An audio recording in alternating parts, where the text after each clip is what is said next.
Virtual মেমোরিতে address স্পেসটা আছে, নাম দিয়েছি ভার্চুয়াল অ্যাড্রেস স্পেস।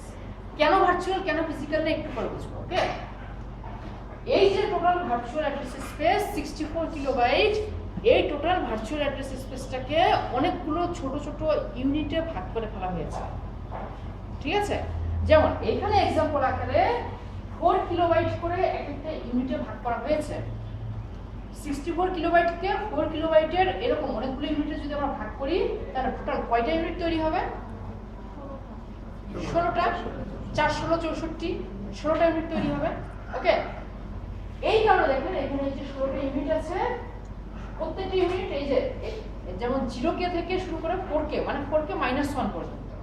ঠিক আছে, -1 পর্যন্ত এটা একটা ইউনিট, এটা একটা ইউনিট, এটা একটা ইউনিট, এটা একটা ইউনিট, এটা একটা ইউনিট। ঠিক আছে, আচ্ছা নেক্সট, এখন আমরা এই ইউনিটগুলোকে ইউজ করে কিভাবে করে প্রোগ্রাম রাখবো, কিভাবে করে মেমরি রাখবো। এখন কিন্তু আমাদের হাতে র‍্যাম বলার কোনো কিছু নাই। ওকে, সবকিছু হয় কম্পিউটারের এই জায়গাটায়, এই এটাকে কি বলি, হার্ড ডিস্কে। র‍্যাম বলে কিছু নাই। তাহলে আগের কনসেপ্ট যেগুলো আমরা শিখেছি সেই কনসেপ্টগুলোকে আমরা এই মেমোরিতে কিভাবে করে নিয়ে আসবো। ইন্টারাপ্ট সার্ভিস রুটিন থাকে র‍্যামের শুরুতে, তাই না? এখন আর র‍্যাম নাই, এটা তাহলে কোথায় থাকবে? হার্ড ডিস্কের শুরুতে। হার্ড ডিস্কের শুরুতে ঠিক না, হার্ড ডিস্কের যে 64 কিলোবাইট কেটে নিয়ে আমরা ভার্চুয়াল অ্যাড্রেস স্পেস তৈরি করেছি, তার সাথে এই জায়গাটা। ওকে, এই নাম্বারগুলোতে কি বোঝাচ্ছে আমরা ধীরে ধীরে দেখব। ওকে, আচ্ছা সাপোজ ইন্টারাপ্ট সার্ভিস রুটিনের উপর তারপর একটু দূরে রাখতে হয় আমার ডিভাইস ড্রাইভার। ডিভাইস ড্রাইভার কোথায় থাকবে? তারপর এই জায়গাটা। ঠিক আছে, তারপর সাপোজ একটা ইউজার লেভেল প্রোগ্রাম। হ্যাঁ, আগে যেরকম এই র‍্যামের প্রোগ্রাম লোড করার সময় মাঝখানে কিছু খালি জায়গা থাকতো, এখানে সেরকম হয়তো একটা প্রোগ্রাম এই জায়গাটায় লোড করব, মাঝখানে কিছু খালি জায়গা থাকবে, এই জায়গায় হয়তো কিছু খালি জায়গা থাকবে। ওকে, বাট এখন আর আমরা র‍্যাম চিনি না, এখন আমাদের হার্ড ডিস্ক সব, হার্ড ডিস্ক হলো জানে যা। হ্যাঁ, হার্ড ডিস্ক জানে যা, হার্ড ডিস্কে আমরা সবকিছু রাখি। ওকে, এখন না এই জায়গায় প্রয়োজনীয় প্রোগ্রাম রাখি, এই জায়গায় একটু খালি জায়গা থাকে, এই জায়গায় একটু রাখি। আচ্ছা, একটু আগে আমরা যে লিংক লিস্টের মাধ্যমে র‍্যামের কোন জায়গাটা খালি ছিল সেটা মনে রাখতাম নাকি? সেটা এখন আমরা কিভাবে মনে রাখবো? সেটা কি আমরা এখন র‍্যামের জন্য মনে রাখবো? হার্ড ডিস্কে ভার্চুয়াল অ্যাড্রেস স্পেসের কোন জায়গায় খালি আছে সেটা মনে রাখবো। আচ্ছা, একটা প্রোগ্রাম আমরা নিয়ে এসে খালি জায়গায় বসাতে হবে, র‍্যামের খালি জায়গায় বসাবো, হার্ড ডিস্কে খালি জায়গায় বসাবো।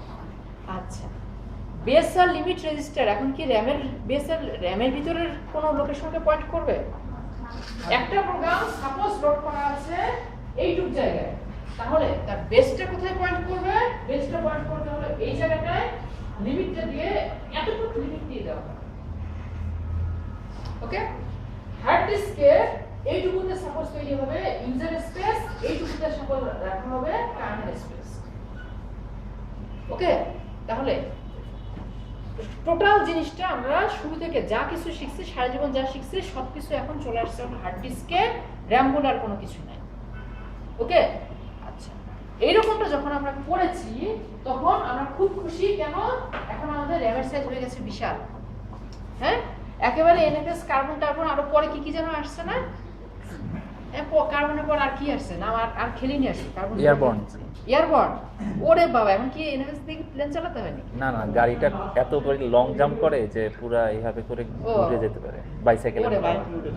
ওরে বাবা, ফ্লাইট মোডে না, মানে এত লং জাম্প করতে মানে গাড়িটা উঁচু হলে রাস্তা উঠে যায় নাকি? না, একদম এক জায়গা থেকে আরেক জায়গায় গাড়িটা লাফ দেওয়ার সময় ঘুরে যেতে পারে।